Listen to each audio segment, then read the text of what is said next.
the day. The day is packed with interesting, wonderful information that we want to share with you.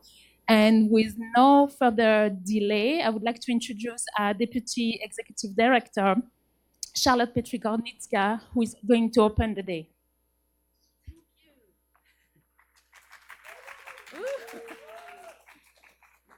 So this is in this spirit.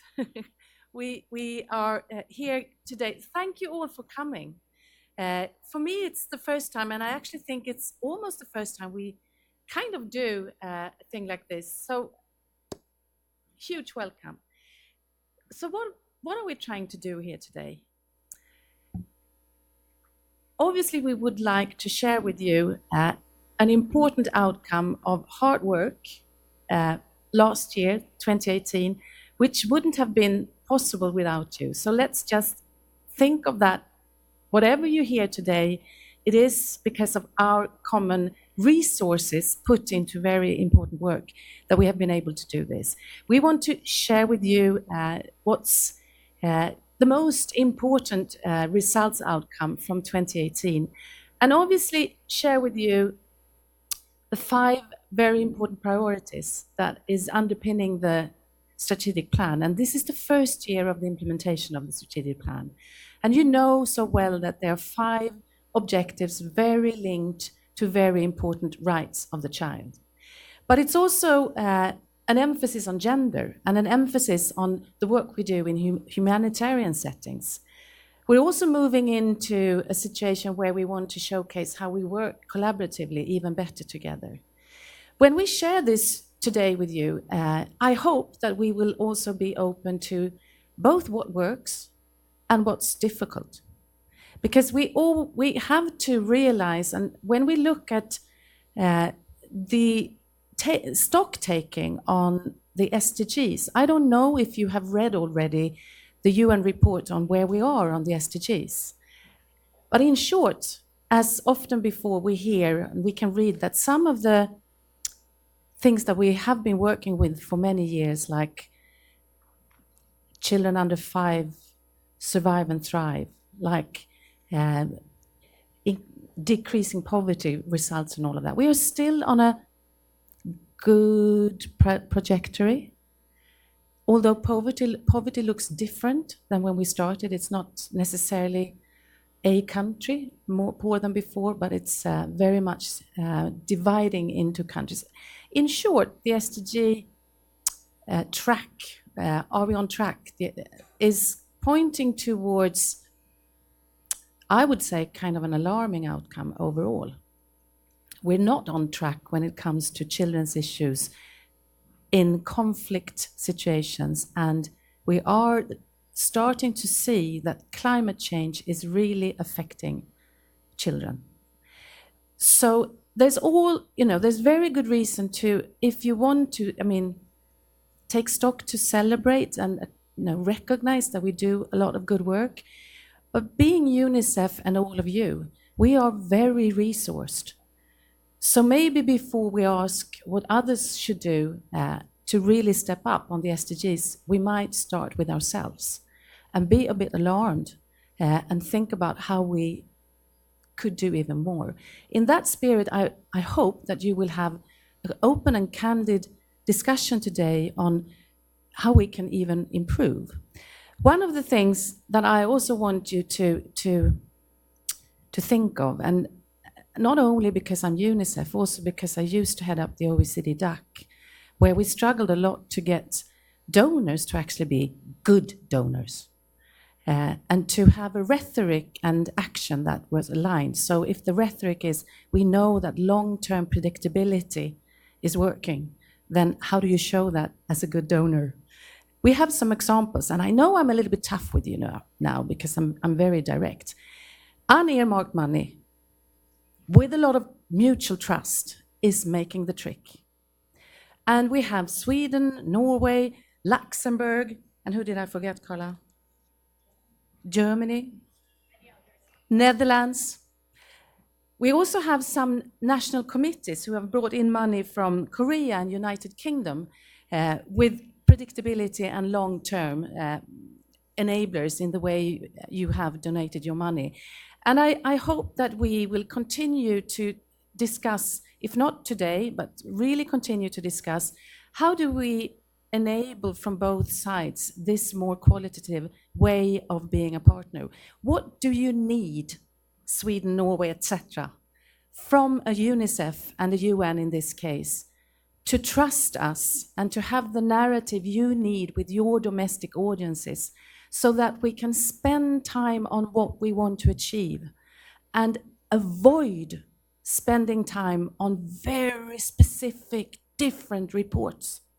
And I can share with you that there are some other work going on management cultures in the whole development sector, which starts to point to the voices from staff saying the increased results orientation and reporting is creating a lot of stress.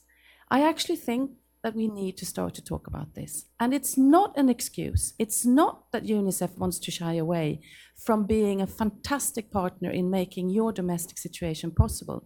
But I think it's also a chapter to be very open with and talk to each other. So, by that, I'm not going to go into what you're going to be able to see here and all the details. I just wanted to say very welcome. Thank you all for coming, and I hope that we will continue to improve the lives of the many children, for every child, together. Thank you.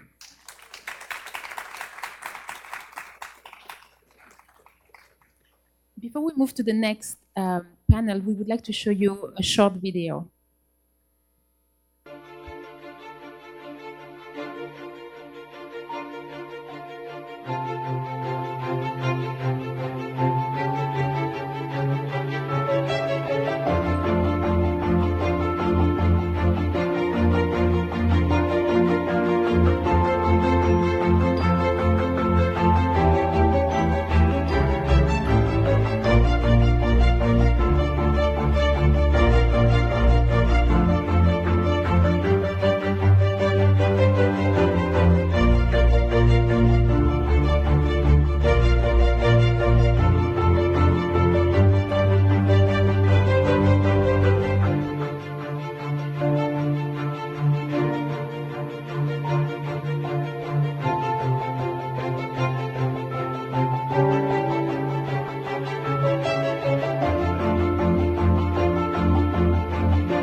Carla and Anders, we can now have the We stand.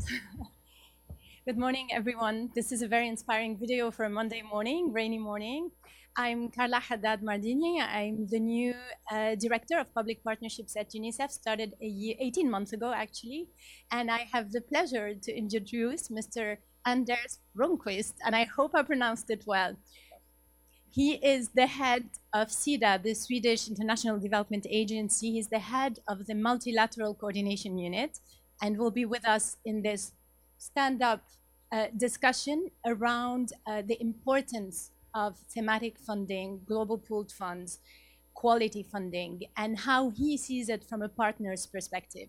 Sweden has been leading by example on many fronts, and we want many other partners to follow suit. And as Charlotte Gorni-Petriska has just mentioned, many are, but we need to do more. So we have 15 minutes together, and I need to speak less than you, so the audience benefits from your experience. I'll start by just saying that in this video, you see a lot of results achieved, but still today, we're faced with a healthy trajectory, as Charlotte said, in terms of funding, but pockets of chronic underfunding. And the three areas we see as chronically underfunded are health, child protection, and HIV/AIDS. So there are many other pockets of underfunding, but these are the ones where we're starting to worry. So we would like to discuss a little bit more with you. And I'll start by just saying that over the 4-year strategic plan, UNICEF has achieved quite a bit in the past year, but more needs to be done. From your perspective, what do you see in the value of thematic funding or global pooled funds? And what is your advice to the audience and to UNICEF on how we can do better together?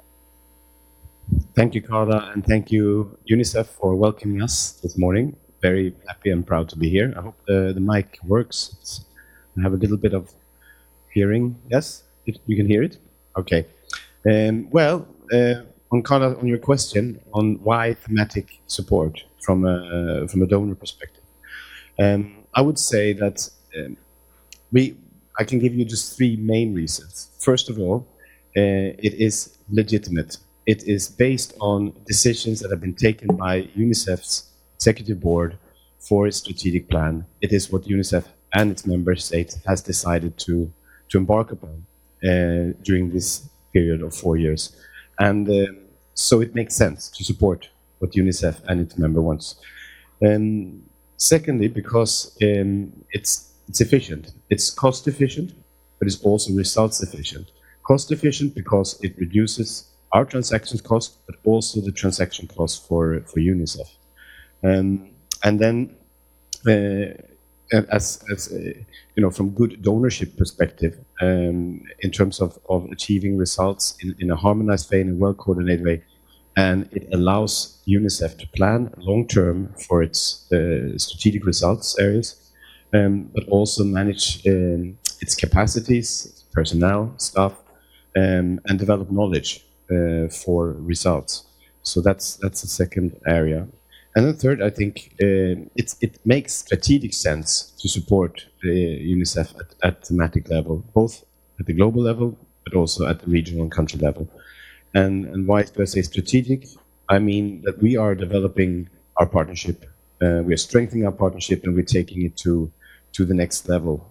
And we actually are able to what we feel influence positively on the strategic programming at the aggregate level of UNICEF. Great, thank you so much.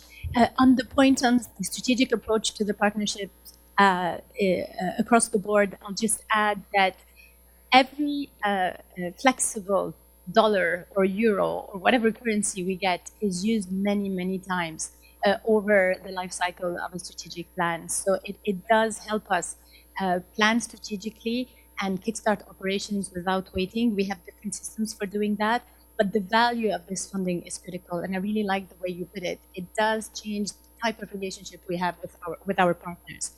I wanted to ask you a little bit more about a new window, as we call it, or a new global thematic fund that we've put in place, and it's the one around safe and clean environment. So we have 10 thematic windows, global thematic windows, and that's the 10th.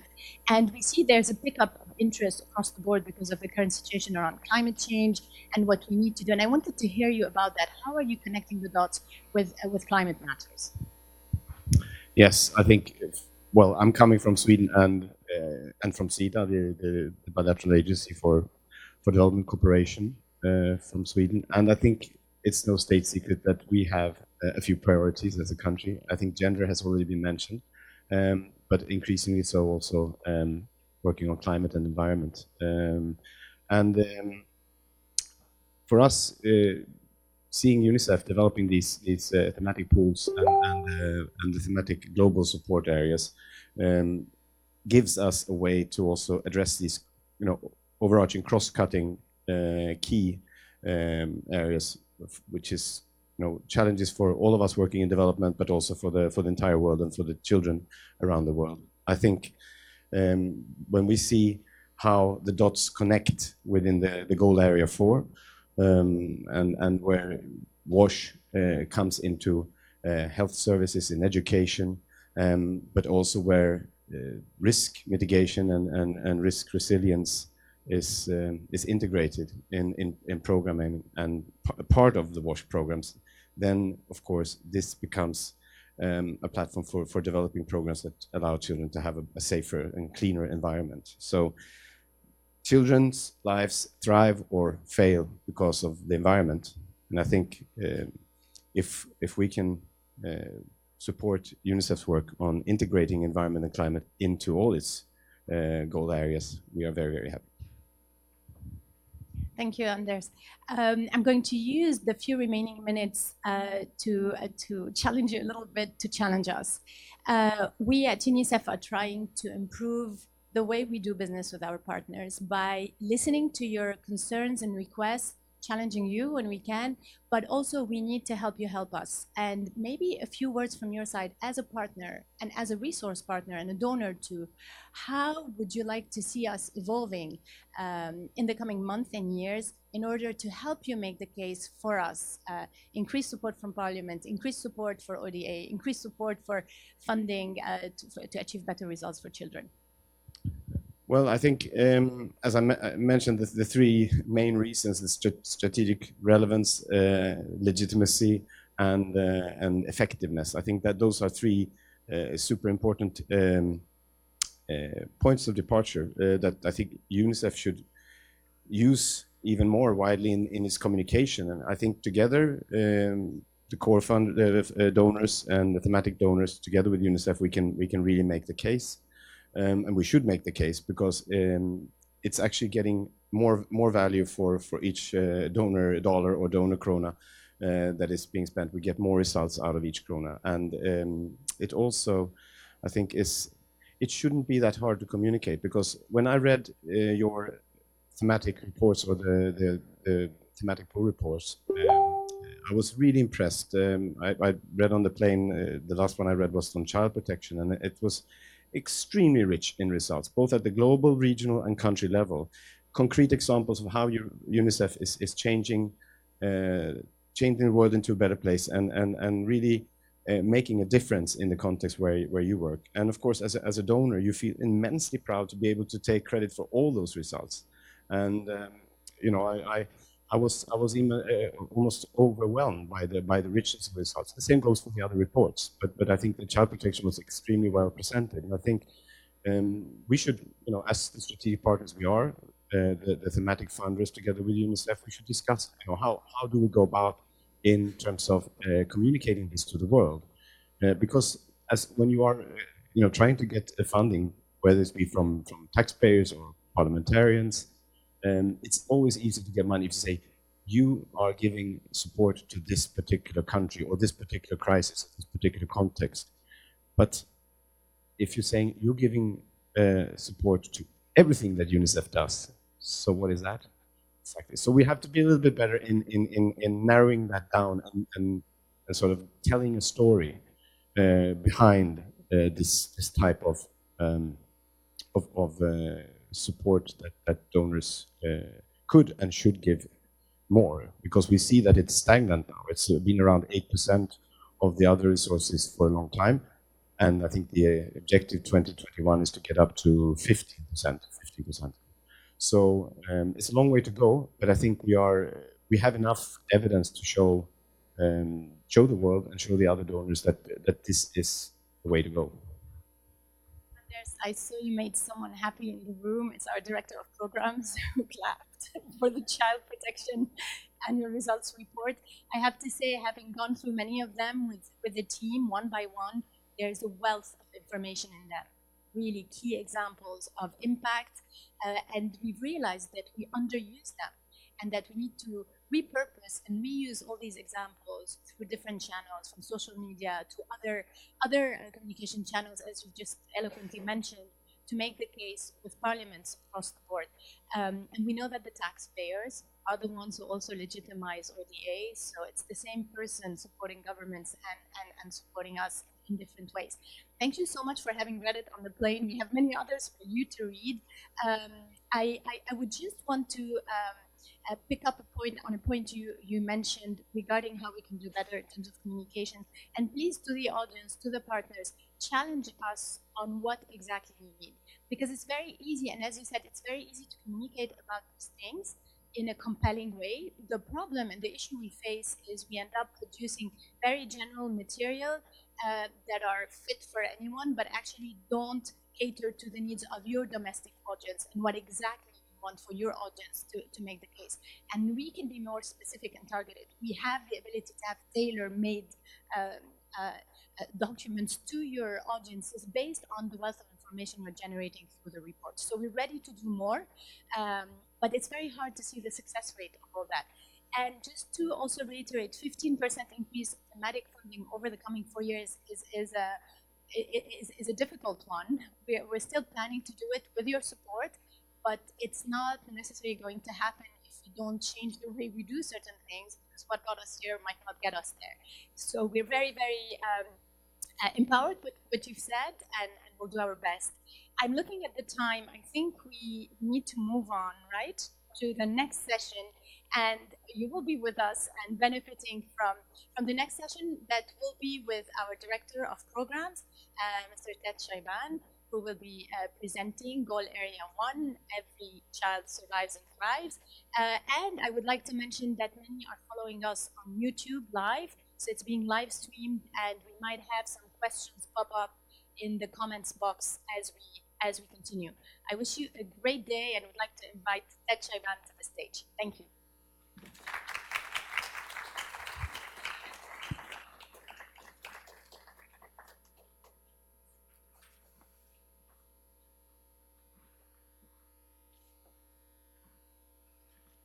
Thank you, Carla, and thank you, Anders, for this great opening. It's great to hear indeed about the child protection results. And as Carla has said, there's a lot of very good information in all different reports. Colleagues, I'm going to do a few introductory remarks on Goal Area 1. And one of the exciting features of the strategic plan, of this strategic plan that UNICEF developed with partners, is the way that Goal Area 1 was put together to bring together all of the different elements that need to be working in conjunction so that every child survives and thrives. And so unlike the previous report, we put together a goal area that brings together health, nutrition, HIV, and ECD with very strong links to Goal Area 4, which has the work on WASH and a healthy environment. And I think this is an example of the recognition that in order to achieve some of these objectives, we really need a multi-sectoral approach. It's not just that all constituents have to be rowing in the same direction, but you need to be working across sectors and across systems. Some of these systems are obvious. So when one thinks of every child surviving and thriving, one automatically thinks of the health system as being such an important platform for interacting with children, their families, and communities. But I think it's also important to note that we're increasingly working across a range of systems. So for example, our nutrition colleagues are increasingly involved with a set of partners that are looking at how food is produced. And so the whole issue of food systems and what food systems reinforce in terms of dietary habits, what food's available at affordable prices at the right places at the right time through different systems, I think is a profound determinant of children's health and nutrition and well-being. And so that's another key system that we're working on. There are several others. I'll mention a third, and it's not so much a system as a practice, which is the importance of parenting and work on parenting. And that's such an important part of engaging with families and communities. And so through the different sections that UNICEF works with, there's a point of contact with parents, and none more than with our early childhood development work, where the importance of having both fathers and mothers engaging with their children from a very age is critical, but also supporting parents. Increasingly, as both parents are working, we are examples of this. you need systems and structures that can support parents to be parents as well. So exciting, important areas of work that we're engaged in. And I look forward to a very good discussion this morning. We're having a session that essentially goes from now until 10:55, focused on goal area 1. And what we're proposing to do is to focus first and foremost on health and nutrition. So if I can call our colleagues Loué and France to come up, as well as our colleagues Chewe and Chemba, who will be looking at HIV and ECD after the break. Come up, colleagues. We look forward to a very good discussion. What we'll do before the coffee break is look at health and nutrition, do them back to back, then open up to a set of questions and answers, have a coffee break, then look at HIV and ECD, and that'll take us through 11. Look forward to good engagement, to good questions on this very important, exciting area of work. Please think of some of the questions that you might want to ask and engage on. And remember, this is about surviving and thriving, taking the child to their full potential from 0 to 18. Thank you very much, colleagues. Come in, please.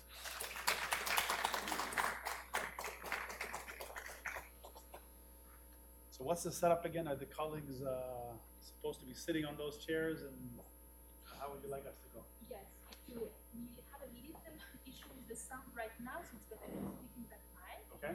And then we, We'll do the presentations first. yeah. We all sit on one side.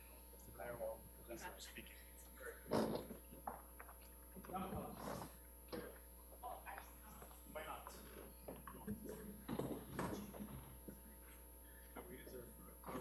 Good morning, everybody. I am Lu Wei. I'm Deputy Director of Health Team here. In the last 4 weeks, I have spent 50%. Oh, sorry. Sorry, I have to stand here. Okay, sorry. This is Lu Wei, and I'm the Deputy Director of the Health Program in New York. Last month, I was fortunate to spend 2 weeks in West Africa, 1 week in Mali and 1 week in Sierra Leone. I have seen how UNICEF staff, together with government and the partners, some of you are making tremendous difference in the field, in the extremely challenging and complex environment. Today, I will go over some of the key results of the health program achieved. We produced 4 simple brochures for you to take away. They are light and easy to communicate. First of all, this is the first year of last year was the first year of the strategic plan. We are still quite focusing on the unfinished agenda in terms of child survival. Newborn deaths in 2018, 2.4 million, plus infant and child deaths, plus the many uncounted stillbirths, resulted millions of a child from preventable causes. It is common causes that can be prevented either from vaccination, from good care at health facilities or home, and these are unnecessary deaths. And on top of those common causes, we are increasingly dealing with injuries, non-communicable diseases, and the children suffering during outbreaks such as Ebola, measles, and the cholera outbreaks. And we realize how important it is to strengthen the health service delivery platform and the primary health care at the front line. So the 4 key results areas that I will go through with you, they are in the areas of maternal, newborn and adolescent health, in child health, in immunization, and strengthening primary health care systems. In maternal newborn health, during 2018, we are able to achieve all the results we wanted to achieve that in our plan. We eliminated maternal neonatal tetanus in Kenya there are 13 more countries to go if we want to get rid of the disease globally. And 90 countries have been able to track what they do in newborn care in the government system. And we are scaling up adolescent program, health programs through multiple sector interventions. In immunization, we continue our great performance to try to reach every child. We reached 65.5 million children with DTP3 vaccines. We immunized nearly 20 million children with measles in humanitarian settings. And we dealt with vaccine preventable disease outbreaks.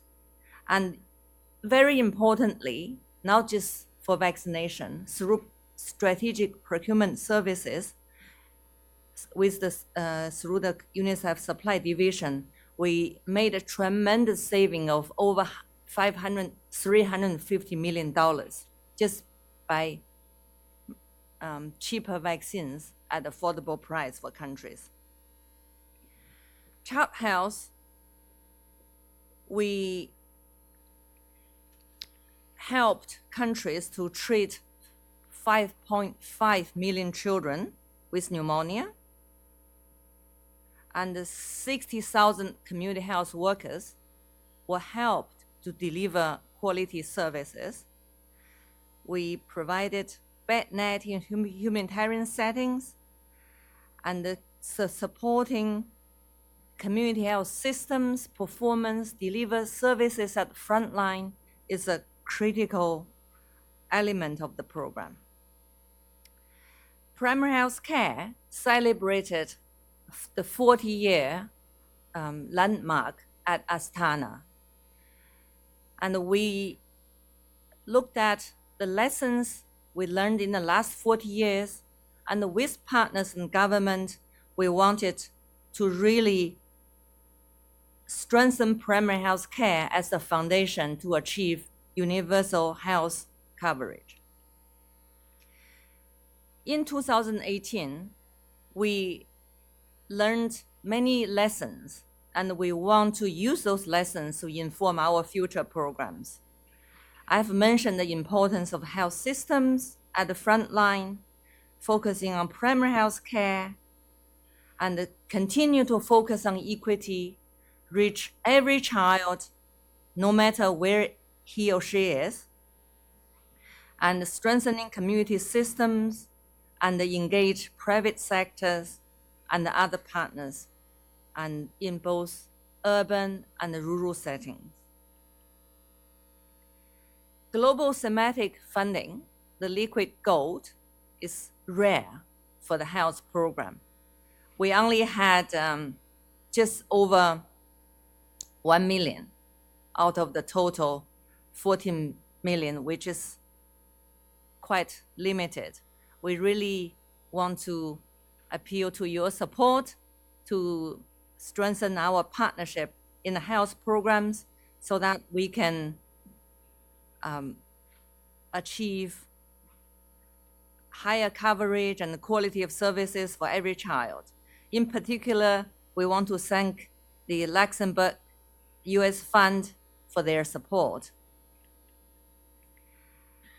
What do we want to do in 2019 and beyond?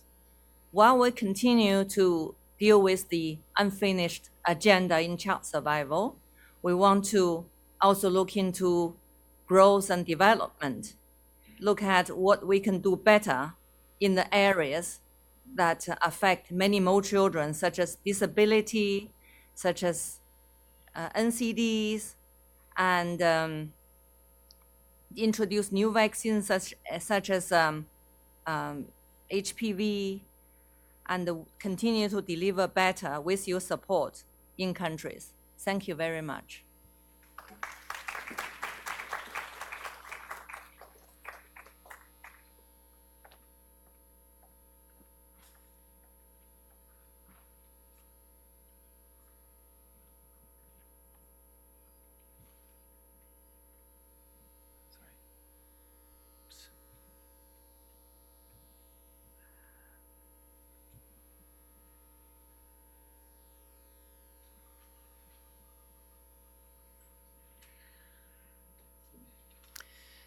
Good morning, everyone. I'm very happy to present the results of the nutrition report on behalf of Nutrition. I'm France Bégin, Senior Nutrition Advisor. We know that nutrition is really a key input into several of the Sustainable Development Goals, but also it is a key outcome. And under the Sustainable Development Goal number 2, member states are really called to eliminate hunger, achieve food security, and improve nutrition. So it is in this context that the nutrition programs in nutrition aims to really contribute to ending all forms of malnutrition, which is one of the key targets of SDG number 2. We still have a lot to do. The numbers are big in terms of children who are affected by stunting, by wasting, and even children who are now overweight. While we may rejoice ourselves because there is a decline, important decline in the number of stunting over the past years, we still have to accelerate much more our efforts if we want to reach the reduction by 40% by 2025 for stunted kids. And we can see that there's been an increase in overweight, while the aim is really to not have any increase in childhood obesity. In the next few slides, I'm going to present the results, which are articulated around 3 main results: the prevention of stunting and other forms of malnutrition, the treatment of severe acute malnutrition, and the adolescent nutrition and health. 2 main outcomes that we have on prevention of stunting and other forms of malnutrition are the contribution of UNICEF to provide vitamin A capsules. We're the main provider of vitamin A capsules globally, and we managed to reach 255 million children with 2 capsules per year, which is a key child survival intervention. We also have reached 15 million of children with vitamins and minerals, what we call the micronutrient powders, which help improve the diets and reduce anemia in those children. In terms of those indicators that we got, the output and GIT indicators to contribute to the prevention of stunting and other forms of malnutrition, we have 49 countries that have reported to have national strategy to prevent stunting. This means that they have adopted a strategy, but they also have implemented nutrition-specific interventions at scale. One important way to also reduce stunting is to improve the dietary diversity of children's diet. And we have 32 countries that have reported to have such programs. This means that they would have a combination of interventions, which include promotion of fortified food, for example, complementary food, use of local nutrient-rich food, better nutrition education activities linked with better parenting, improve stimulations and feeding, and linked with social protection. And lastly, we have a program that is quite new with UNICEF on the prevention of overweight. We have 17 countries that have reported to implement program to prevent overweight and obesity, which would include policies like regulation on marketing of food, unhealthy food, health-related taxes, and so on and so forth. Around treatment of severe acute malnutrition, 4.1 children were admitted for treatment with a very important recovery rate of 82%. But what is more important is the number of countries that have reported to have programs, treatment of SAM integrated in the health and nutrition services. This is absolutely key if we want to be able to detect earlier the children who are suffering from acute malnutrition, and if we want also to draw more resources locally. We have also a new program on adolescent nutrition and managed to reach 58 million of girls and boys with nutrition services, obviously recognizing that a big proportion of this number comes from India. The next 2 slides are some of the lessons learned we have for 2018. So we know that prioritizing prevention really works, but we need greater investment because it will not only help prevent stunting, but also help prevent wasting as well as prevention of overweight and obesity in children. We also have seen that SAM treatment can really be integrated into routine services, but there we need also to do much more to work with governments to convince them that it's not an emergency issue only. In fact, we have much more children who are affected by acute malnutrition and severe acute malnutrition in development setting, but yet we have this impression that this is not the case and it's more an humanitarian situation. So much more need to be done there. Adolescent nutrition can really be taken up to scales. We've reached already many millions of adolescent girls, but what we need to do to reach out also the out of school, we need to rely much more on the community platform, social mobilization platform to reach these adolescents who are not going to school. And we also know that global partnerships can really catalyze changes where in some areas where it's slow. As a two example here, the Global Breastfeeding Collective that is co-led by UNICEF and WHO with more than 20 partners, drawing more attention on the importance of breastfeeding, not just as a child survival intervention, but as a child development intervention. And the No Wasted Life Coalition, which brings many partners together to really put the management of severe acute malnutrition as a public health priority and helping mobilizing more funding to achieve that and providing more support to those countries. In terms of the fundings, we're glad to see that we've had more spending in 2018 than the previous year, but a big reason for this increase is for the funds that were earmarked for emergencies, given the bigger scope and needs for humanitarian situation. We were also very fortunate that at the beginning of our strategic plan, we received a great contribution from the government of Netherlands of 56 million to help us support the following areas here on improving children's diet, prevention of overweight, improving nutrition of school and adolescents, the maternal nutrition and treatment of acute malnutrition. So a good set of intervention throughout the life cycles. So this flexible funding has allowed us really to improve, to be more strategic in our planning, help us to accelerate some of the results, and also allocate resources in areas that are usually underfunded, like improvement of the dietary diversity, the diets of children. We also know that it's good value for money because by supporting interventions that are low cost with high impact, like breastfeeding and micronutrients and promotion of nutrient food, we will also make a great contribution. And the focus is also on reaching the most in needs, which also had an equity lens to this investment.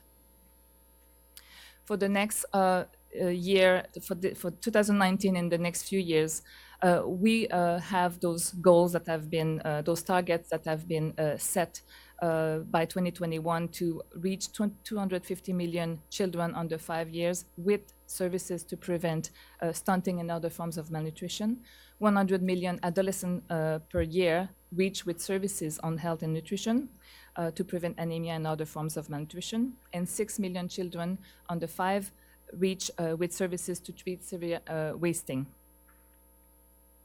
So we have 6 priorities that have been identified. We know that if we really want to make a dent in reducing stunting, we need to do much more on improving women's nutrition. And we have released a report recently jointly with WHO showing that 15% of the newborns are low birth weight, and so it's increased the risk of mortality, but also if they survive, the risk of undernutrition. We have the copy of the report at the back if you're interested. Improving dietary, the quality of diets of children is absolutely key if we want also to reduce stunting. So we will continue to work on that, not just to reduce stunting and prevent stunting, but other forms of malnutrition, including overweight, which is increasing. The nutrition of school children has been quite neglected, and we know that it affects their health, their learning capacity, and their potential. So we need to really synergize and use better the education platform to deliver nutrition services to those children. We also know that adolescent nutrition is an area that we need to take really this forward to really take this window of opportunity of growth and development. And we aim to reach to have adolescent nutrition program in 15 to 20 countries. Prevention of SAM, as I mentioned, is absolutely key, and making sure that it's early detected, and with that we work with partners to scale up those plans to reach to treat many more kids by 2021. And lastly, a systems approach is really essential to improve nutrition. We've worked with the health system. We will continue very much to work with the health system. We need to go beyond, as Ted mentioned. The food system is key to improve the environment, social protection to making sure that we have better access also to right services, and water and education and sanitation, which is also absolutely key in this regard. I thank you for your attention, and thank you also for your support.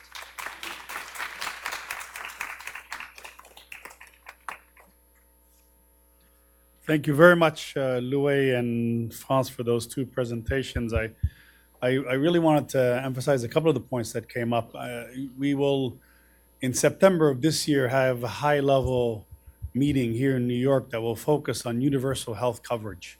And it's going to be a very important milestone in terms of how the world is dealing with health issues and indeed the whole spectrum of issues around surviving and thriving. But I think one point that's been made that's critically important is that there can be no universal health coverage without a focus on primary health care. What we had essentially a child survival revolution between 1990 and 2015, which focused greatly on primary health care. And it's so important that we continue to have an opportunity to invest in that system and maintain the momentum around primary health care. And that's a point that Louis raised. Secondly, I really want to focus on the way that the nutrition folks are really looking across a range of systems at dealing with with under but also over nutrition. And I think what's critical and what I find really exciting in the strategic plan is the way what UNICEF's trying to do with partners to bend the curve on stunting and wasting in particular has a direct correlation with what the world is doing in terms of trying to achieve the SDGs. And you can see a direct correlation between the two, and I think that's extremely important. Lastly, both emphasized, as I think we all have this morning, the importance of working with partners. There's so many partners that it really takes everyone rowing in the same direction to support countries to move forward.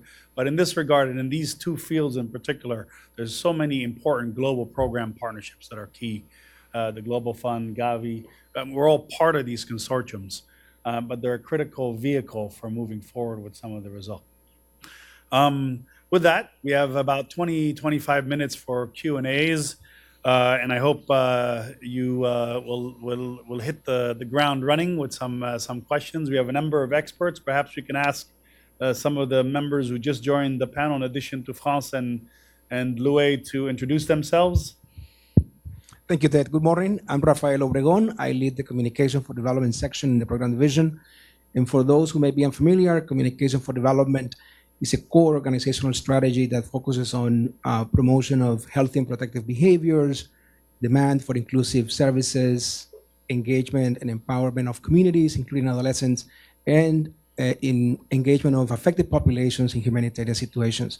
Looking forward to the discussion. Hi, good morning and welcome everyone. My name is Robin Nandy. I'm the Chief of Immunizations in the Health section. Good morning and welcome. My name is Ruth Situma. I'm a nutrition specialist working on maternal and child in humanitarian context.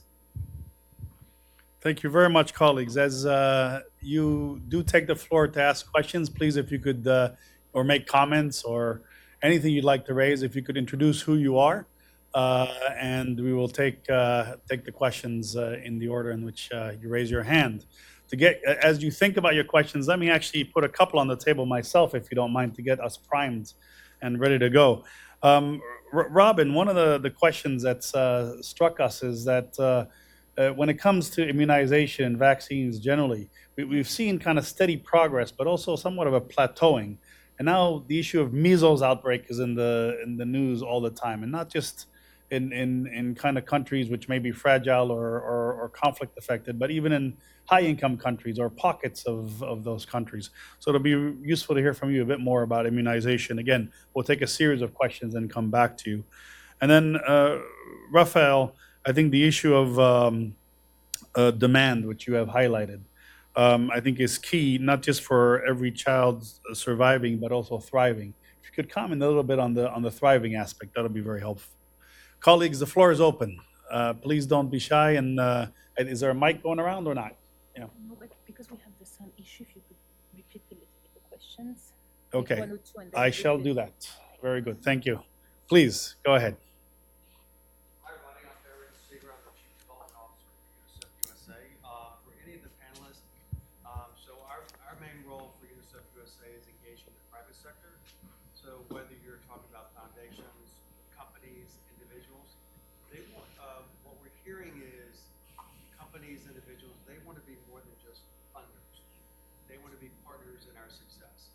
So when you think about the private sector, how are you thinking differently around your engagement of the private sector, whether it's a company, a foundation, or even an individual major donor? They want to be thought leaders with us. How can we work better together? Thank you, Baron. So colleagues, bear with us as there's a number of people online. I've been asked to repeat the question so that the people online can hear, because otherwise, even with the mics going around, we're not going to have full participation. So the question asked from the U.S. Fund for UNICEF is, how do you see the private sector differently engaged in moving forward and achieving results for children? They want to be not just donors, they want to be partners. So whether it's a company, foundation, or individual, perhaps comment on the whole issue of private sector engagement. Thank you for that. Let's take 2 or 3 more questions and then we'll turn it back to the panel. Yes, please. In whichever order. Go ahead. Thank you. Can you raise your voice, please? Thank you.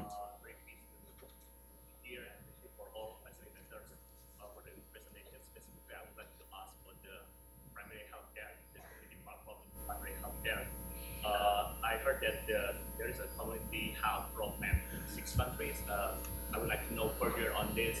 It's very interesting for us to know more about the roadmap and the progress on the ground. Why these countries, these 6 countries, were elected to be the project roadmap. Thank you very much. Thank you very much. And then one more, please.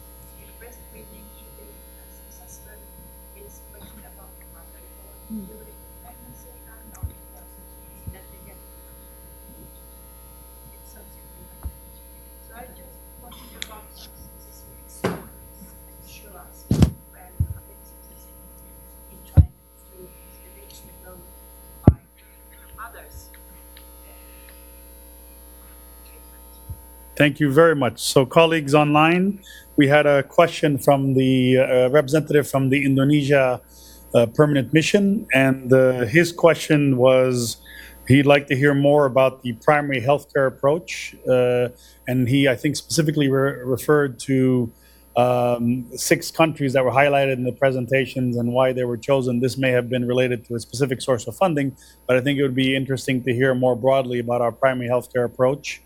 And then we had a question from the chair of the Swedish NATCOM, and the question was about maternal nutrition and the links with child nutrition, undernutrition, and where have we been successful in supporting better maternal nutrition in order to, first of all, take care, support women better, but also because of the impact on child nutrition and breastfeeding.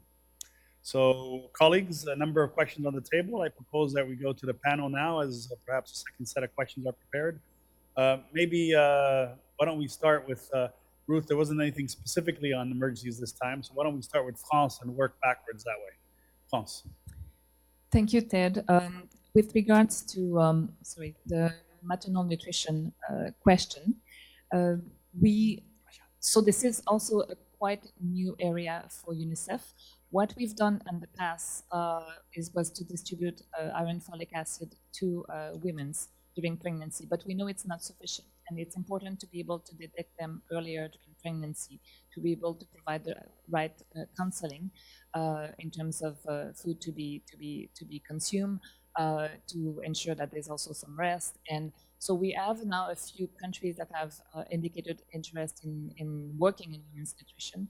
We have India, for example, that is doing much more with supplementary feeding for these women, because we know it has going to have an impact on their home pregnancy and on the birth outcomes, obviously. And this is so work in progress. I have a colleague also in the room, if we have a minute, that she could also say more about the work that we've been doing in this area.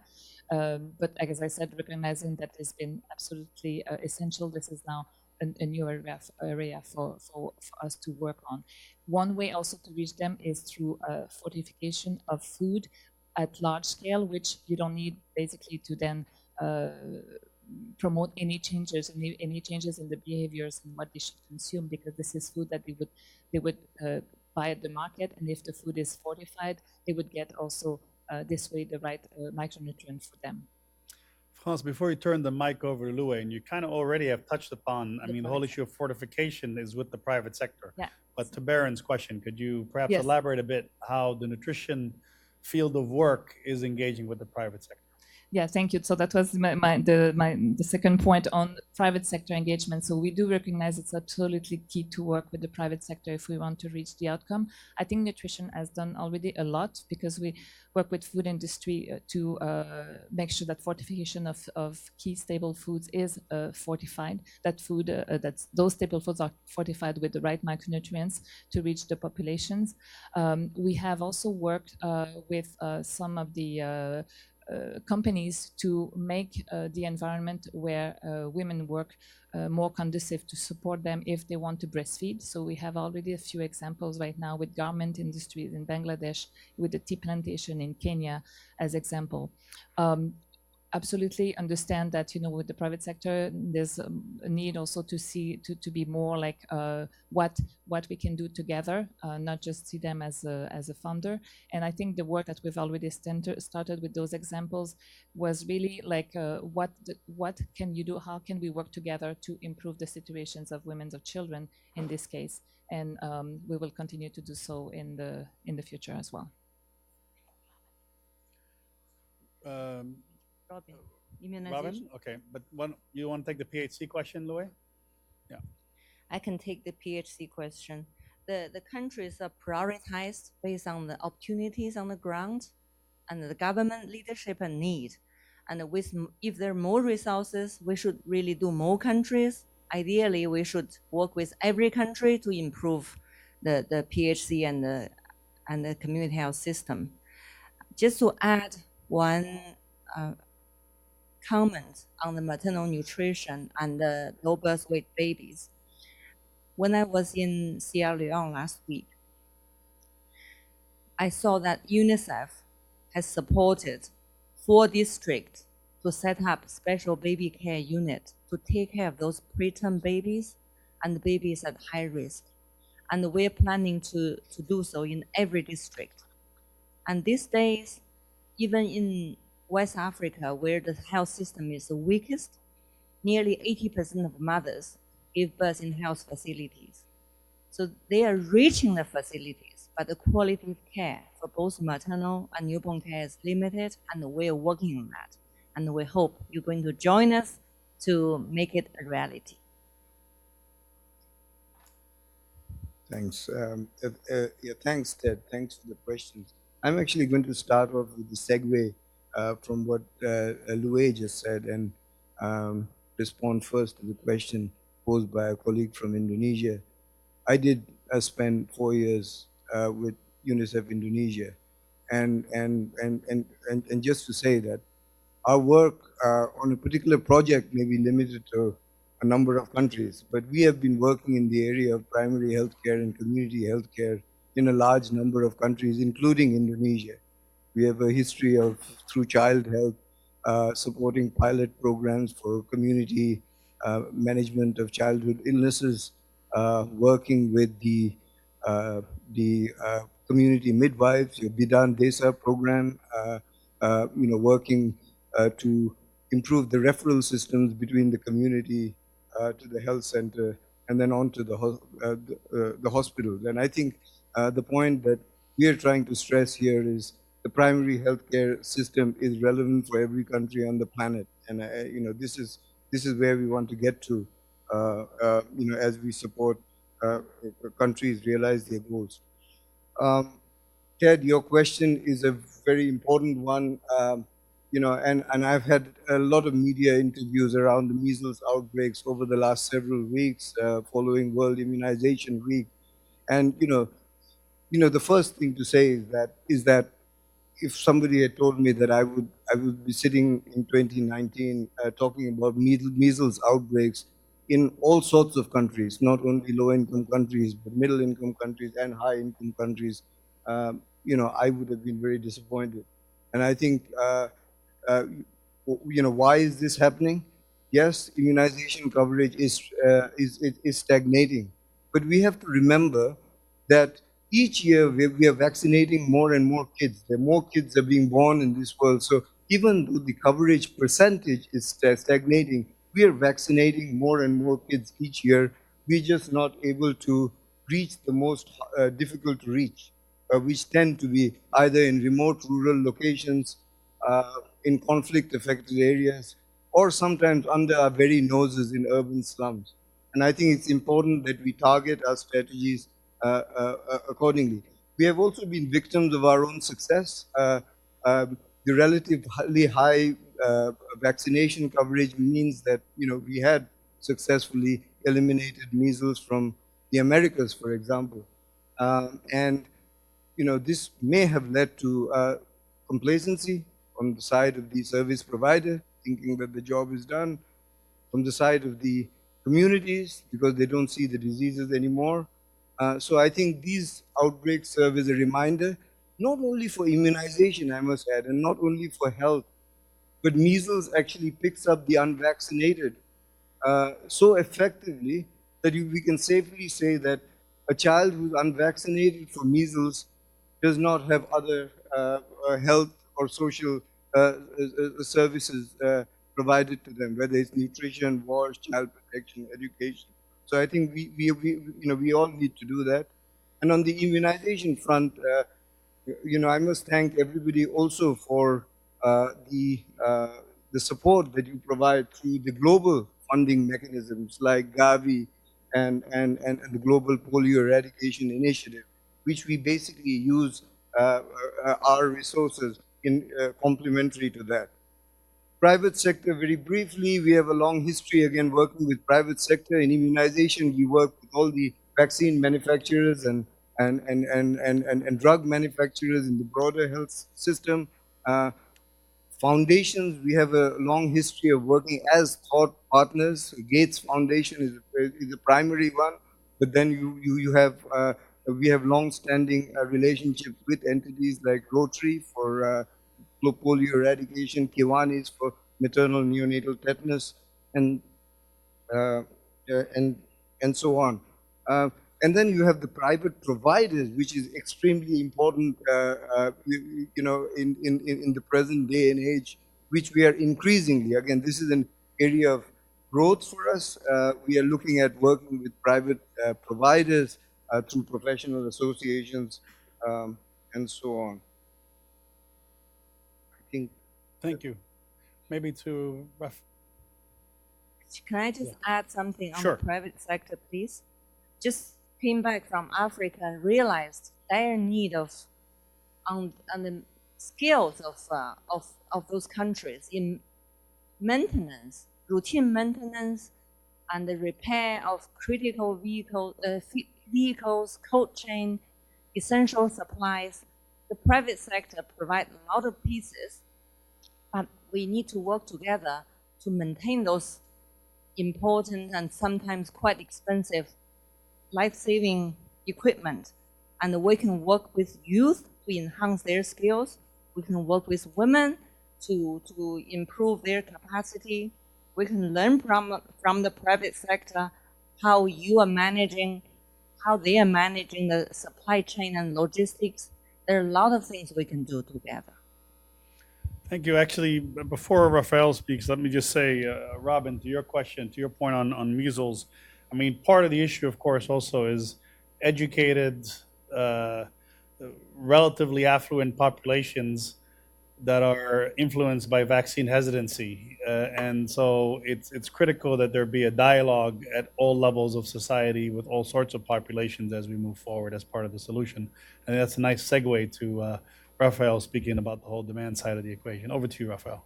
Thank you, Ted. That's exactly right. I think that if you look at the presentations that the college has made on every one of those issues, social and behavioral aspects are critical to facilitating access, demand, adoption of protective and healthy behaviors.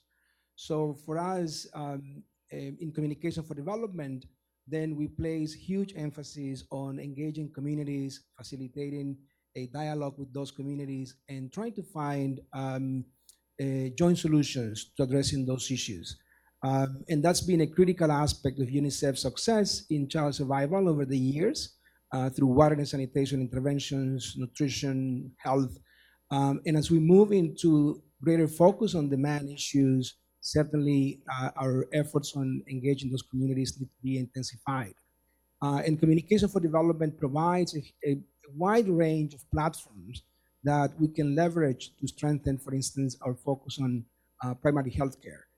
If we look at what we have done in different countries, Bangladesh, South Sudan, India, many others, those networks that C4D facilitates at community level through women's groups, youth organizations, and school-based groups provide entry points to facilitate that dialogue, to facilitate that engagement of communities. So I think we have a huge opportunity to leverage those investments, those platforms, to expand UNICEF's work at scale on these particular issues.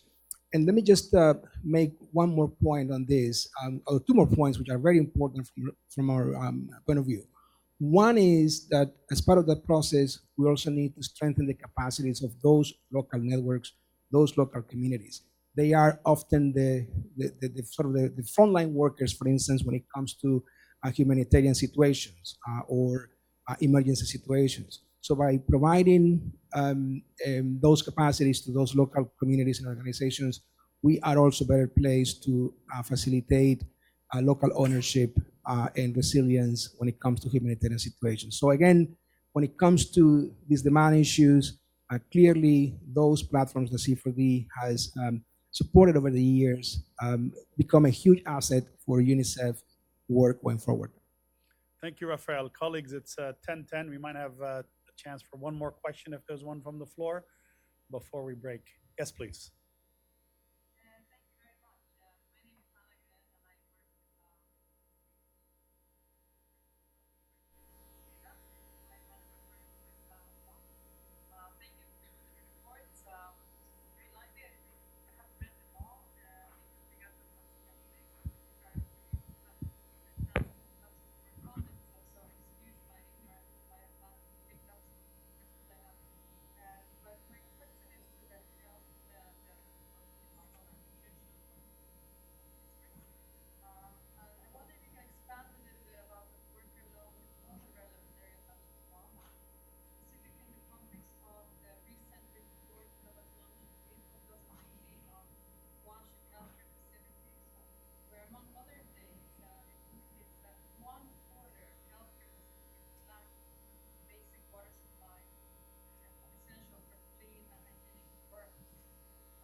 Thank you very much for that question. For the colleagues online, let me repeat, it's a colleague from Swedish SIDA who has basically asked a question about the links between this area of work and WASH, and specifically given the recent report on WASH in healthcare facilities, which showed that there are many healthcare facilities still around the world that don't have water and sanitation on the premises. Also ask about our work on antimicrobial resistance, and then obviously the links between that and the work that we do around cholera. Louis, why don't we give you the floor to answer that question? Thank you, Sida. WASH in-house facility is very important. It's part of the overall effort of quality improvement. It is not just water. We need to look at the basic infrastructure of the health facilities, not only for quality of care, but even just to retain healthcare providers in the facility. I have seen the effort of UNICEF and Gavi together to, when they provide solar panels to the cold chain with a little bit additional planning and resources, we solarize the whole health facilities. And in improving hand washing, and it's really important. And we want to work more in washing health facilities. It is a top priority for quality of care. So thank you for your support and comments. In terms of AMR, again, UNICEF has a clear strategy how to deal with the issue. It's not just to have single interventions. We want to start with prevention. Again, hand washing, immunization, good hygiene practices, clean environment would all reduce infection. When you reduce the infection, there's less chance that you need to rely on antibiotics. When it comes to antibiotics, we are aware there is both overuse as well as underuse. In many poor countries, children with pneumonia, newborn with newborn sepsis have not received effective treatment. Yet, there are children with simple diarrhea got IV drugs. So we need to balance the situation and work with the government to make sure that AMR is part of their national health sector plan. And we can have more exchanges to discuss more details. Thank you. Thank you, Louis. Let me just say that Carlos Navarro is here. He's the head of our health emergencies unit, and would be very happy to speak to you perhaps during the coffee break, both a little more about AMR as well as about the question you've asked on cholera. Yeah. Let me say that in all cases, what we're doing, we're about to issue our own paper on UNICEF's contribution to work on AMR and how we would support countries and government. It's very much, as part of certainly as part of the UN family, but as part of a network of partners. And I think, we're focusing, as Louis has said, on where we can bring the biggest comparative advantage. In addition to the point she's raised, I would also emphasize again the point that Raphael has raised around the community dialogue, the effort around the demand side of the equation, and including public communication. So these are among the aspects. Colleagues, this has been a good discussion on Goal Area 1. Let me close by again emphasizing the importance of primary health care. To go back to our Indonesian colleagues' points, I can't overstress the importance of having a community health workforce at community level, paid community health workers, an emphasis, as Louis has said, on different systems that work, including WASH in health facilities, as well as things like information management systems, supervision. I mean, we've actually had. I mean, literally, you can't call it anything less than a child survival revolution in the last 25 years. And, it really behooves us not to lose that momentum while addressing some of the emerging issues that the colleagues have spoken with. Undernutrition and overnutrition happening at the same time in the same countries. Issues of AMR, as you have asked. So I think this group of colleagues will be available during the coffee break. We have been generously given 10 minutes. So if you could quickly grab your cup of coffee, have a couple of comments among yourselves, and then come back for the second half of the presentation. Let me finally, as you get up, say, noted about getting the reports out earlier. so that the colleagues can read them, and we shall endeavor to do better. But thank you very much. See you here in 10 minutes. Thank you.